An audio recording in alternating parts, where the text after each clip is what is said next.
ሰላም ጤና ይስጥልን። የተወደዳችሁና የተከበራችሁ የቻናላችን ተከታታዮች እንደምን አላችሁ? እንኳን ወደ ቻናላችን በሰላም መጣችሁ። ዛሬ ብዙዎቻችሁ በጉጉት የምትጠብቁትን እጅግ የብዙዎቻችሁ ፍላጎት የሆነውን አዲሱን በሀገራችን ኢትዮጵያ በተለይ ለድርጅትና ለትላልቅ ሆቴሎች በብዛት የምንጠቀመውን የሥራ ተሽከርካሪ ቶዮታ ኮስተር አሁናዊ ዋጋው ስንት ነው? በኢትዮጵያ ገበያ ላይስ ምን ያክል እየተሸጠ ነው የሚለውን ሙሉ ዝርዝር እንደሰራላችሁ ከሰሞኑ እጅግ ብዙዎቻችሁ እየጠየቃችሁኝ ነው። እኔም እንግዲህ በዛሬው ፕሮግራሜ ከዋጋው በተጨማሪም አጠቃላይ ስለ ተሽከርካሪው ሞተር እንዲሁም ባህሪያት በዚህ ቪዲዮ ወደ እናንተ የማደርስ ነው የሚሆነው። እንደምታውቁት በዚህ ቻናል የመኪና ዋጋ ሲጨምር ጨምሯል፣ ሲቀንስም ቀንሷል እያልን እየተከታተልን ወደ እናንተ የምናደርስበት ቻናል ነው። ሰብስክራይብ በማድረግ እንዲሁም ደግሞ ቪዲዮ ለበርካታ ወንድሞች እንዲደርስ ሼር ላይክ እያደረጋችሁ እስከ መጨረሻው ድረስ ተከታተሉ። እንግዲህ ክቡራን ተመልካቾቼ ዛሬ ይህንን ተሽከርካሪ ሙሉ የዋጋ ዝርዝሩን እንደሰራላችሁ በጠይቃችሁኝ መሰረት ነው እንግዲህ ወደ እናንተ ይዤላችሁ የቀረብኩት። ይህ ተሽከርካሪ እንግዲህ ከ24 ሰው እስከ 29 ሰው የመጫን አቅም ያለው ተሽከርካሪ ሲሆን ለቱሪዝም፣ ለድርጅቶች ሰራተኞች ማመላለሻና ለሕዝብ ትራንስፖርት ዘርፍ እጅግ በጣም ተወዳጅና ተመራጭ የሆነ ተሽከርካሪ ነው። ወደ ዋጋው መረጃው ከማለፋችን በፊት ስለ ተሽከርካሪው አንዳንድ መረጃዎች ልስጣችሁ። ይህ ተሽከርካሪ እንግዲህ ከፊት ለፊት መብራቶችን ስንመለከት ኤልኢዲ መብራቶች እጅግ በተሻሻለ ሁኔታ ከበቂ ብርሃን ለማድረስና ምሽት ላይ የተለያዩ አይነት የተሽከርካሪ ጨረሮችን መከላከል እንዲያስችል ተደርጎ የተሰሩ ወይንም የተገጠሙ መብራቶች አሉት። ይህ ተሽከርካሪ የነዳጅ ፍጆታን ለመቀነስ ዲዛይኑ ለንፋስ ግጭት የማያጋልጥ ሆኖ ከላይ በኩል ማዕዘን ላይ እንግዲህ እንደምትመለከቱት እጅግ በሚገርም ሁኔታ ተሰርቷል። ይህ ተሽከርካሪ በሁለት አይነት አማራጭ ነው እንግዲህ ለገበያ የሚቀርበው በአውቶማቲክ እንዲሁም በማኑዋል ማለት ነው። አውቶማቲክ ማርሹ እንግዲህ የሚታጠፍ ወይንም ተንሰራታጭ ሆኖ ይህንን አማራጭ ተካቶበት በ2025 ሞዴል የመጣ ተሽከርካሪ ነው። ወደ ውስጥ እንግዲህ ወደ ወንበሮቹ ስንመለከት እጅግ በጣም ምርጥ የሆኑ ወንበሮች እየተደረጉለት ሲሆን እያንዳንዱ ተሳፋሪ የራሱ ኤር ኮንዲሽን ተደርጎለት የተቀመጠ ተሽከርካሪ ነው።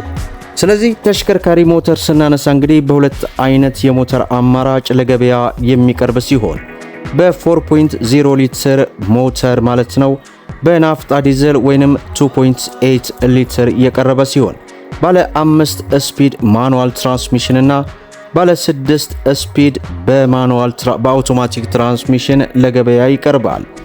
ይህ ተሽከርካሪ ሞተሩ ለረጅም ጊዜ የሚያገለግልና በየቦታው ጥገናና መለዋወጫን በቀላሉ የሚገኝለት በመሆኑ በተለይ ለኢትዮጵያ መንገዶች እጅግ በጣም ተመራጭና ተወዳጅ ነው።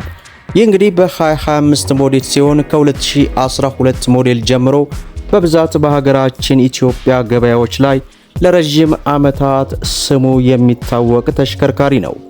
አሁን ደግሞ ስለ ተሽከርካሪው አሁናዊ በመዲናችን አዲስ አበባ ላይ እየተሸጠ ያለበትን የዋጋ መረጃ ላደርሳቸውና ሌሎች የተሽከርካሪው ባህሪያትን በማስቀጠል አደርሳለሁ። ይህ ተሽከርካሪ በአሁን ሰዓት እንግዲህ በ2025 ሞዴል በመዲናችን አዲስ አበባ ላይ የተለያዩ የመሸጫ ቦታዎች ላይ ይገኛል።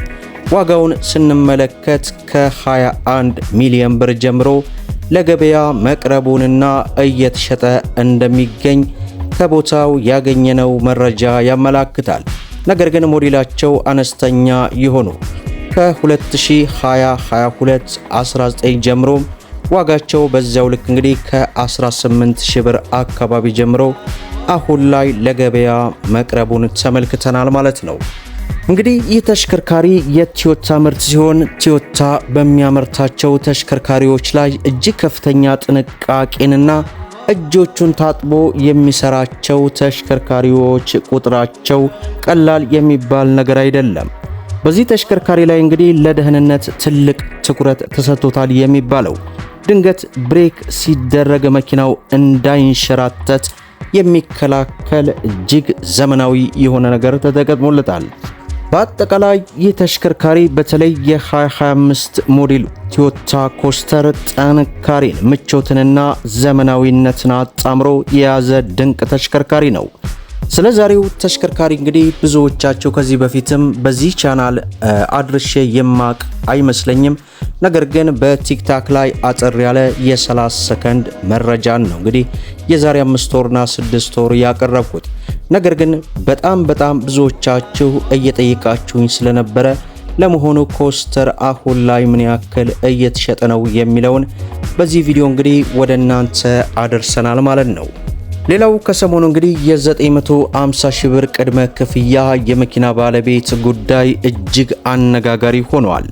በተለይ በአዲስ አበባ የፊንቴክ ኢንቨስትመንት ስራ አስኪያጅ የሆኑት ዳንኤል ዮሐንስ ከ600 ሚሊዮን ብር በላይ በማጭበርበር ወንጀል ክስ እንደተመሰረተባቸው ታውቃላችሁ። አቃቢ ሕግ እንደገለጸው ተከሳሹ ሄሎ ታክሲና ፊንቴክ ኢንቨስትመንት የተባሉ ድርጅቶችን በመጠቀም የኤሌክትሪክ መኪናዎችን በዱቤ እናስረክባለን የሚል አሳሳች ማስታወቂያ በታዋቂ ግለሰቦችና ማህበራዊ ሚዲያዎች አስነግረዋል። ተከሳሹ ከ5000 በላይ ተመዝጋቢዎችን ለቅድመ ክፍያና ለመዝገባ በሚል ከፍተኛ ገንዘብ እንዲከፍሉ ካደረገ በኋላ መኪኖችን ሳያስረክቡ ድርጅቱን ዘግተው መሰወራቸው በክሱ ውስጥ ተካቷል።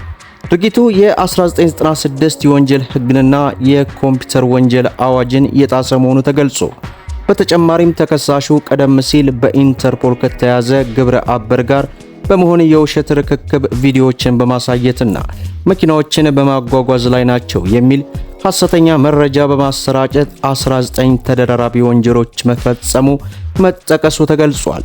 ጉዳዩን የፌዴራል ከፍተኛ ፍርድ ቤት ልደታ ምድብ 2 ልዩ ወንጀል ችሎት እየተመለከተው እንደሚገኝ በዚህ ሰዓት ያገኘነው መረጃ ያመለክታል። እንደምታውቁት ለበርካታ ጊዜያት እኛም እንግዲህ መረጃውን በጥንቃቄ እያደረስ እንደነበር ታስታውሳላችሁ። በ950 ሺህ ብር ቅድመ ክፍያ የሚባል ተሽከርካሪ ይሰጣለሁ የሚል ድርጅት መጥቷል። እናንተ ግን ይህን ብር ከመክፈላችሁ በፊት ከፍተኛ ጥንቃቄ አድርጉ። የምታውቁት የምታምኑት ሰው ሲከፍል አይታችሁ መኪና እስካልተረከበ ድረስ ምንም አይነት የገንዘብ ርክክብ እንዳታደርጉ እያልኩ ሳስጠነቅቅም ስለነበር ዞሮ አሁን ላይ እንግዲህ እውነታው ተጋልጦ የወንድሞቻችን እንግዲህ ገንዘብ በአጭር ጊዜ እንዲመለስ እኛም ጸሎታችን ነው እያልኩኝ ሁላችሁም እንግዲህ ቪዲዮን ላይክ ሼር እንዲሁም ለቻናላችን አዲስ ከሆናችሁ ስለ መኪና ለማወቅና መኪናን በተመጣጣኝ ዋጋ ለመግዛት ሰብስክራይብ ማድረጋችሁን አትርሱ እያልኩኝ ለዛሬ ያስኩላችሁ መረጃ ይህን ይመስላል ማለት ነው።